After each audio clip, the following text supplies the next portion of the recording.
Em 722, nas montanhas das Astúrias, um pequeno grupo de 300 guerreiros se prepara para a batalha contra milhares de muçulmanos.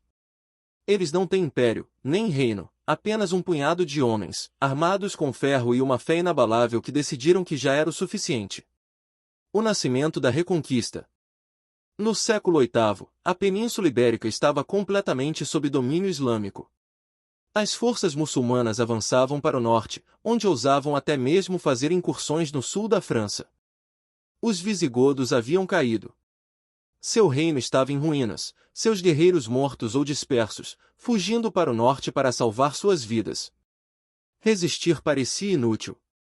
Todos, exceto um, haviam se rendido. Um homem se recusou a se curvar.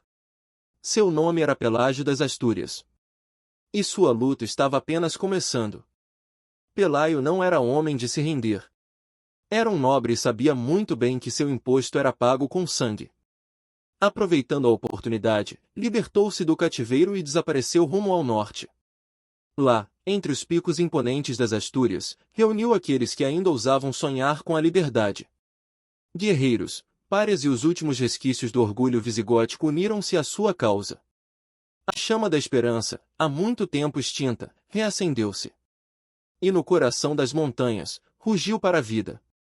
O governador omíada de Al-Andalus, Alcama, não estava satisfeito em apenas caçar os últimos cristãos livres da Península Ibérica, não, ele queria que eles fossem esmagados, humilhados, apagados da história.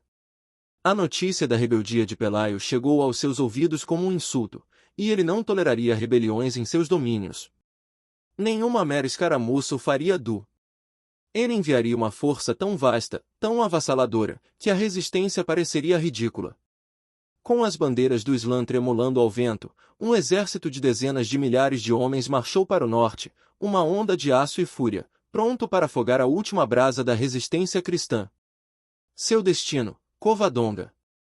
A rebelião cristã parecia fadada a durar pouco. Pelaio se posicionou com apenas 300 guerreiros leais, cada um endurecido pelo exílio, cada um pronto para morrer por sua fé e seu povo. Contra eles, um exército incontável, uma força tão vasta que parecia que as próprias montanhas tremeriam sob sua marcha. Para qualquer homem, a batalha já estava perdida. Mas estes não eram apenas homens. Eram guerreiros das Astúrias e não estavam sozinhos. Disse que uma visita espiritual aconteceu na noite anterior à grande batalha e lhes assegurou que com eles cavalgava uma força invisível, um poder mais poderoso que o aço ou a quantidade. Com Deus ao seu lado, o impossível estava prestes a se tornar destino. À medida que o inimigo avança, os asturianos não recuam. Não fogem. Permanecem, escudo contra escudo, espada contra espada, inflexíveis enquanto o próprio terreno das montanhas parece lutar contra as forças invasoras. Os espartanos ficariam orgulhosos. E quando chega o momento, quando o inimigo é atraído para a passagem estreita, Pelaio levanta suas espadas. E a história muda. O estreito desfiladeiro de Covadonga tornou-se o grande equalizador. Os penhascos escarpados e as rochas irregulares transformaram a maior força do exército omíada, sua avassaladora força numérica, em uma fraqueza mortal. Incapazes de manobrar, com sua cavalaria inútil e suas fileiras compactadas demais para lutar com eficácia, eles se tornaram presas fáceis para os guerreiros asturianos que conheciam cada penhasco e fenda da terra. Do alto, choviam pedras e flechas abaixo. Em meio ao caos, os cristãos atacaram com uma fúria santa e implacável, cortando os inimigos presos como uma tempestade atravessando a grama seca. O pânico se espalhou como fogo, e a poderosa hoste omíada, antes tão certa da vitória, virou-se para fugir.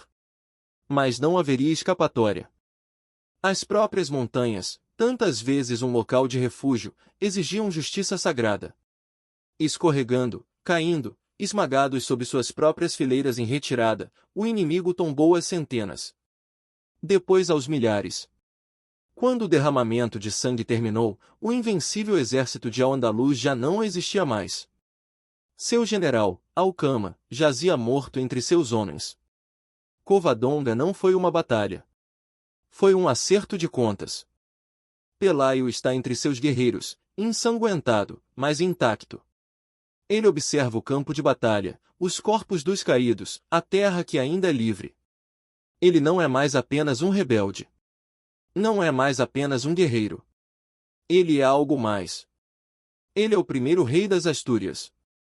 E com Covadonga começou a reconquista. A notícia do triunfo se espalhou pela terra como fogo. Cristo realmente esteve do lado deles. Pela primeira vez, o véu do domínio mouro foi rasgado, revelando as rachaduras em seu governo. A ilusão da invulnerabilidade omíada estava em ruínas, destruída pela rebeldia de alguns. 7 séculos se passaram, e o feito fatídico está consumado. A Península Ibérica, outrora acorrentada pelo domínio dos mouros, foi reconquistada em sua totalidade, e das chamas dessa luta feroz, os poderosos reinos de Portugal e Espanha se erguem, forjados pelo sangue e sacrifício de seus povos. Não fosse o indomável Dom Pelaio e seus valentes 300 homens, a Ibéria poderia ter sido perdida para sempre para os invasores. Mas, com fé inabalável e mantendo-se firme diante de adversidades intransponíveis, Pelaio desafiou o próprio destino.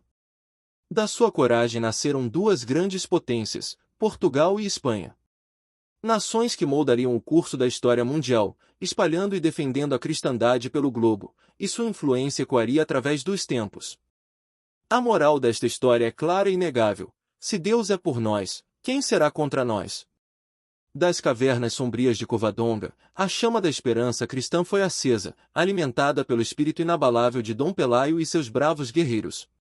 Contra todas as probabilidades, eles acenderam o fogo da reconquista, alcançando o que antes era considerado impossível. Hoje, estamos mais uma vez à beira do que pode parecer a destruição certa. No entanto, com Deus ao nosso lado, nossa vitória é inquestionável. Precisamos reacender o fogo da reconquista, não apenas nas terras de nossos ancestrais, mas em nossos próprios corações. Somente assim poderemos garantir um futuro para nosso povo e para a fé, garantindo que a luz da cristandade continue a brilhar intensamente diante de todas as adversidades e pelos séculos dos séculos que virão. Glória a Deus em excelsis, tenha coragem e fé porque no final, nós vencemos.